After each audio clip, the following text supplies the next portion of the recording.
Hai, Assalamualaikum dan salam sejahtera. Bertemu lagi kita dalam siri Nota Bijak bagi mata pelajaran Pendidikan Kesihatan tahun 6. Kali ini kita akan membincangkan tentang Unit 5, Cergas dan Tegas. Dengan tajuknya, Keputusan Tepat, Tindakan Berhemat. Bersama saya, Cikgu MHS.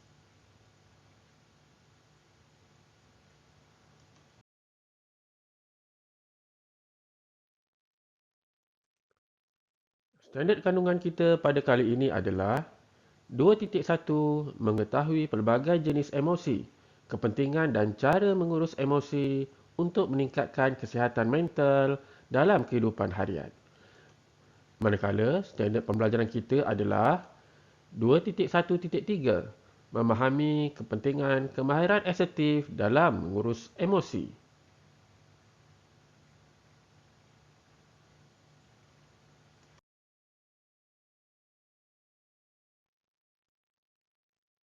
Sebagai permulaan, mari kita ulang kaji tentang maksud asertif. Asertif adalah keupayaan berterus terang untuk menyatakan tentang perasaan, keperluan dan buah fikiran. Pada masa yang sama, mereka yang mempunyai kemahiran asertif akan menghormati keperluan dan perasaan orang lain.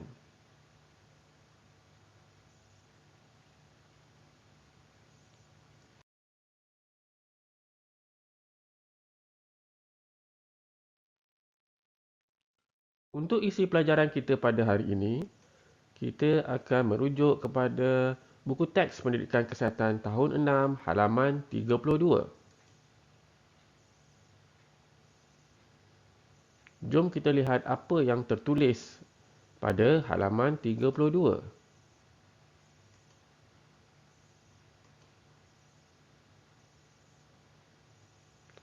Dalam hubungan kita dengan ahli keluarga dan rakan, emosi banyak mempengaruhi cara kita berfikir dan bertindak.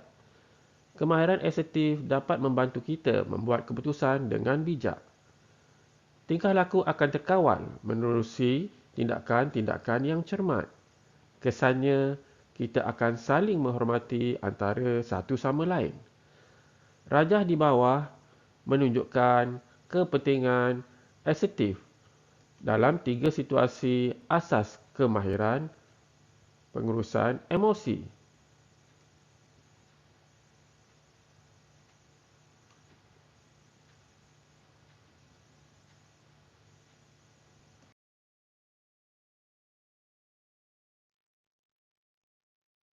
Berdasarkan ayat yang kita baca tadi, jom kita lihat apa yang ditunjukkan oleh situasi yang pertama.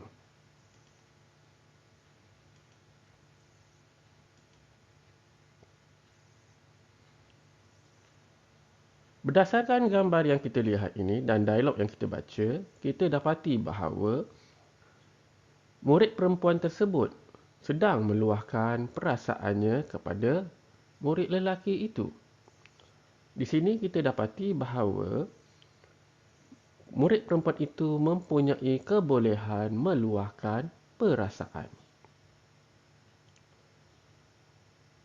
Jadi, kesimpulan yang boleh dibuat adalah murid tersebut dengan beraninya berterus terang tentang perasaan sendiri.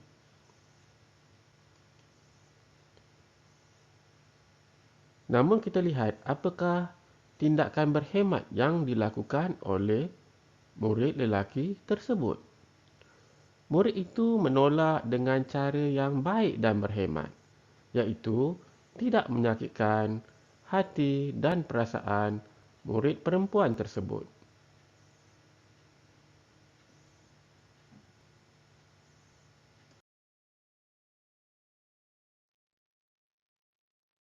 Sekarang kita lihat pula apa yang berlaku pada situasi yang kedua.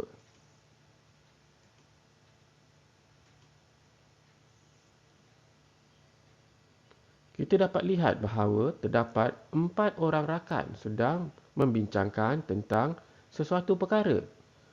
Dan kita dapat lihat bahawa mereka sedang memberikan pendapat masing-masing. Berdasarkan dialog, kita dapat lihat bahawa keempat-empat murid tersebut berkebolehan untuk menyatakan pendapat mereka secara terbuka. Jadi, apakah kesimpulan yang kita boleh buat tentang perbincangan tersebut? Kita lihat bahawa mereka dapat menerima pendapat daripada rakan-rakan lain dalam perbincangan yang diadakan. Pada masa yang sama, mereka menyatakan pendapat masing-masing dengan menggunakan perkataan dan ayat yang sopan dan tidak mengguris perasaan rakan-rakan lain.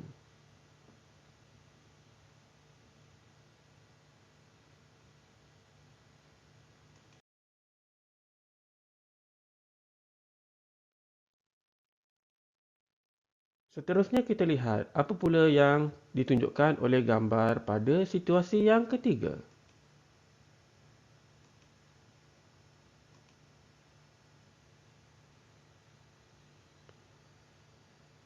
Situasi yang ketiga menunjukkan kebolehan mempertahankan hak individu. Apa kesimpulan yang kita boleh buat berdasarkan gambar ini? Kita dapati bahawa murid-murid tersebut berani menyatakan pendirian menentang perbuatan yang tidak baik.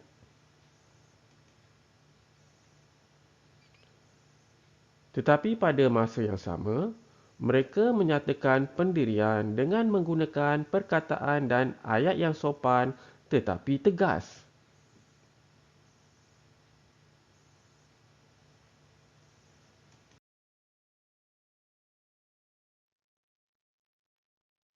Sebagai latihan, mari kita lihat bahagian pengukuhan.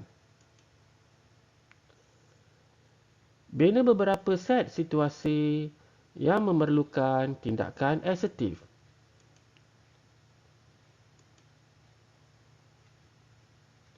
Kita lihat situasi yang pertama. Alif merupakan seorang murid yang pendiam. Alif sering dibuli oleh beberapa orang rakannya. Dia berasa sangat sedih dan emosinya terganggu akibat perbuatan rakan-rakannya itu. Apakah tindakan yang sepatutnya dilakukan oleh Alif?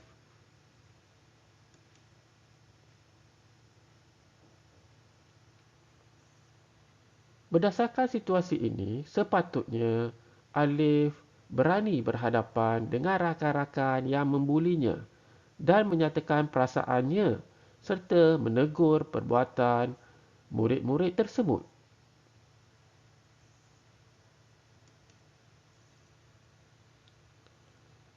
Namun begitu, pada masa yang sama, Alif perlu menyatakan pendirian dengan menggunakan perkataan dan ayat yang tegas tetapi tidak kasar dan pada masa yang sama masih menghormati rakan-rakannya itu.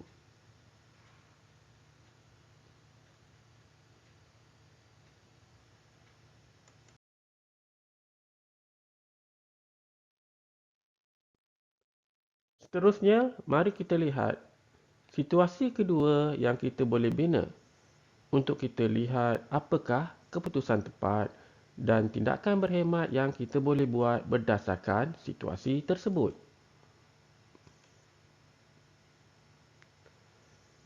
Megan telah diarahkan oleh gurunya untuk menyiapkan satu tugasan semasa cuti sekolah. Namun, dia tidak menyiapkannya walaupun cuti sekolah telah berakhir.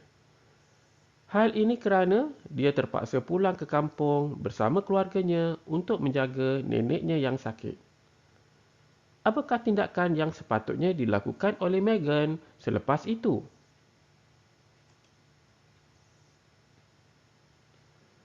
Ini adalah antara keputusan yang perlu dibuat oleh Megan, iaitu Megan perlu berterus terang dengan gurunya tentang sebab mengapa dia tidak dapat menyiapkan tugasan yang diberi oleh gurunya. Oleh itu, tindakan berhemat yang boleh dilakukan oleh Megan ialah memohon maaf dan menerangkan alasannya dengan sopan serta berjanji untuk menyiapkan tugasan tersebut selepas kembali dari kampung.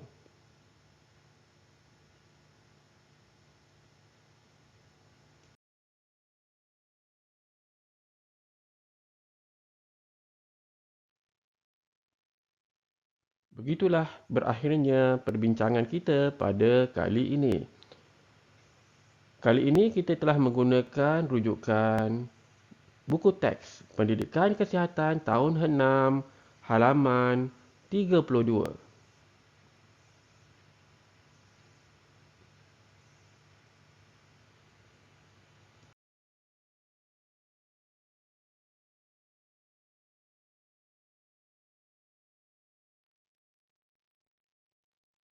Sekian saja perbincangan kita pada kali ini. Semoga apa yang dibincangkan tadi memberi manfaat kepada anda semua. Seperti biasa, jangan lupa like dan subscribe My Sana Sini channel. Berjumpa kita lagi pada masa akan datang. Sekian, terima kasih.